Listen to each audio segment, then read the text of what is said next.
Of course, katika vitu ambavyo vimeibua gumzo mtandaoni hasa pale nchini Marekani ni kufuatia wimbo wa rapper Kendrick Lamar unaitwa Not Like Us pamoja na wimbo wake unaitwa Luther ambao alishirikiana na SZA. Ziliondolewa kwa muda kwenye YouTube, lakini pia na wimbo wake wa lakini pia albamu yake ya GNX, lakini pia na Euphoria pia zikitoweka kwenye Apple Music, Amazon Music pamoja na Tidal. Na mashabiki walipojaribu kutafuta video hizo zilionyesha ujumbe uliokuwa unasomeka na this video has been removed by the uploader. Baadaye nyimbo hizo lakini pia na video hizo zilirudishwa tena kwenye majukwaa hayo. Hata hivyo kwenye YouTube views zilianza upya kutoka sifuri kutokana na upload hiyo, na watu walikuwa tayari wamezihifadhi kwenye library zao, wao walikuwa na uwezo wa kuzipata.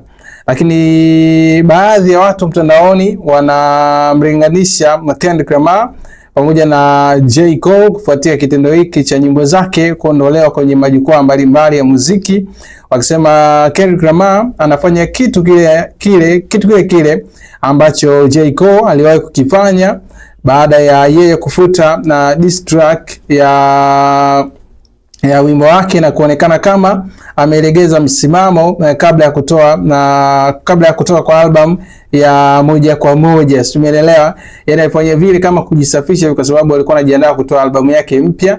Lakini watu wengi wanahisi kwamba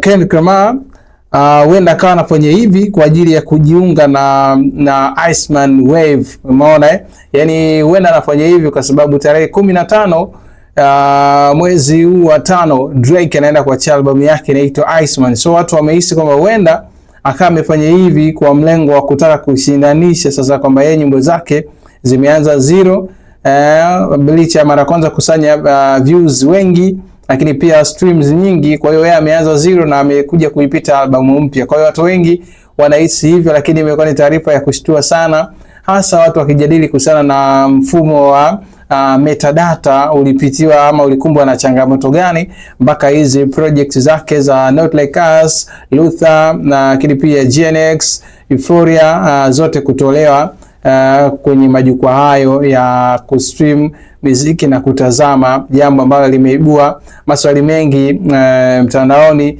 na duniani kwa ujumla, hasa katika sekta hii ya muziki ambayo imekuwa na ushawishi mkubwa sana hasa pale nchini Marekani.